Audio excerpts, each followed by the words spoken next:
So I meet a lot of successful men out here in Miami. Successful in many realms.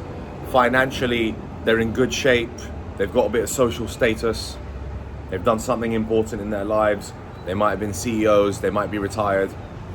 But there's one thing that's destroying them. One thing that's destroying all of these men who have worked so hard their entire life to build this fortune, to have these beautiful apartments, to have the beautiful cars. There's one thing that's destroying them. And I want to talk about this one thing. It's fascinating because I feel like they have so much in their lives, in the sense of they have resources.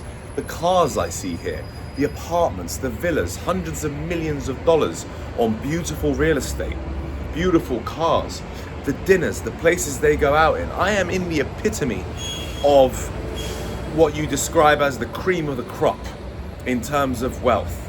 Okay, people come here with money, they come to Miami with money, they buy beautiful condos, they meet beautiful women. This is why I moved here 2 years ago, because I wanted to be part of this kind of elite level of money and society, if you like. However, that comes with a downside. So let's talk about this one thing that's letting all of these men down. So I met a successful guy the other day, tall, handsome, runs a robotics company, right? A robotics medical surgical company. Guy's like 6'4", great beard, completely ripped, lives at the one hotel in the residence section, so he's got great accommodation, and the guy's got everything. He's got money, he's got looks, but he doesn't want to settle down or get married. And I was like, how come?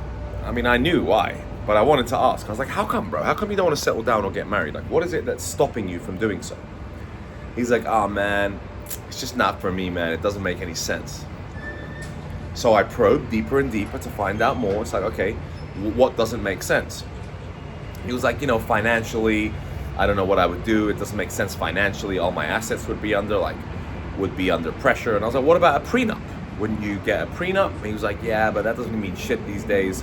She'll still take all your shit. So this guy was scared of losing everything he'd ever worked for, because he doesn't think it's worth this old school concept of marriage. Let's admit, it is a bit of an old school concept. Here we go, I'm talking about cars. I've literally got check out this Lambo cruising through now. Just another day in Miami. It's normal to me here. So anyway, this guy doesn't want to risk all the shit that he's ever worked for to potentially go down the drain. He doesn't feel like it's worth him investing his time into one woman. That is the problem here. Most of these men feel like relationships are transient, which I would agree with, especially around here. Around here, it's about how much money you've got, how good you look. And if you lose all that shit, then everyone around you just doesn't become your friend anymore. You lose friends like this in Miami because it's a very transient, pretentious type place. Okay? Now, I'm not necessarily a transient or pretentious person. I can be, but ultimately, I'm looking for a good life partner. I didn't say wife, because I'm also scared of that shit too. I have to get a prenup signed. There is no way I get married without a prenup. I will tell you that. No matter how much love is involved, no matter how much I love someone, no matter how much I think someone is good, don't mean shit to me. The paperwork needs to be signed. If no prenup is signed, I don't get married. It's as simple as that. I am not risking everything I have ever worked for since the dawn of time because somebody decided to change their mind, they don't want to be with me anymore, and they take half my shit.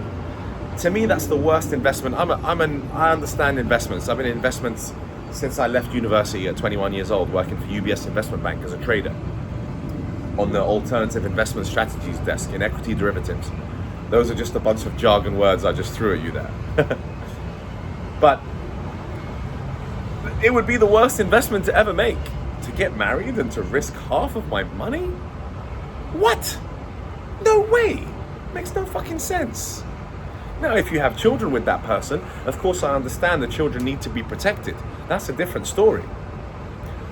But the reason why I spent so much time in Eastern Europe is because men are more protected over there. Men are not protected over here in the West. We are fighting a losing battle. If men like the guy I met, who are tall, successful, handsome, are not looking to settle down because they just think it's too risky and it's not worth it, then we got a serious problem in today's society.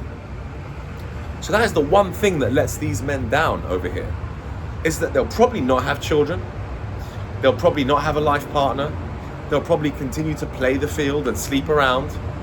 And ultimately, that form of hedonism is a trap, and it's just a hamster cycle and a hamster wheel that you keep running around.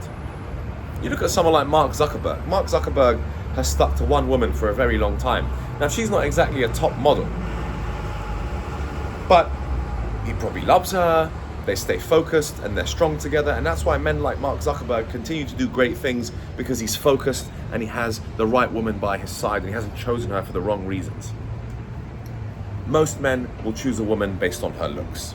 Oh, she's hot, yeah, she's a baddie, man, she's a baddie. I hear that shit around here every so often. Oh, she's a baddie, she's a baddie. Bro, she's dumb as fuck. She might be a baddie, but she's dumb as fuck, and she'll take you for everything you've ever got, and she's full of trauma and full of emotional baggage. So, again, that is the other thing that men here fail to see. They fail to see through people and understand what they're actually like. They are more likely to have their lives destroyed because they cannot spot what a good quality woman actually looks like. So that's the story with Miami and Miami Beach especially. But as always, we must stay positive, and this content is never meant to be negative. It's just meant to be, this is the state of the affairs on this side of the world here, especially in the West, especially in America. Protect yourself. Believe that you can find the right partner. Don't just keep playing the field your whole life. It might sound like fun. I'm personally bored of it, and it takes away from my focus. I want to focus on business, on my purpose, on building communities, on building good quality relationships, not trying to bang as many girls as I can. Like, come on, how many more girls do I need to bang to prove to myself? Who am I trying to validate? It seems like these men are just trying to validate something in their eyes. Like they need to constantly be validated for their looks, or they just want sex. It's pretty primal, isn't it? But yeah, it's a real shame. That's the downside. The downside is that you'll see most of these men probably will not settle down, will not have children, and the kind of men I'm talking about are men that should be having children to keep our civilization alive, to keep our civilization strong. It's exactly what Elon Musk talks about.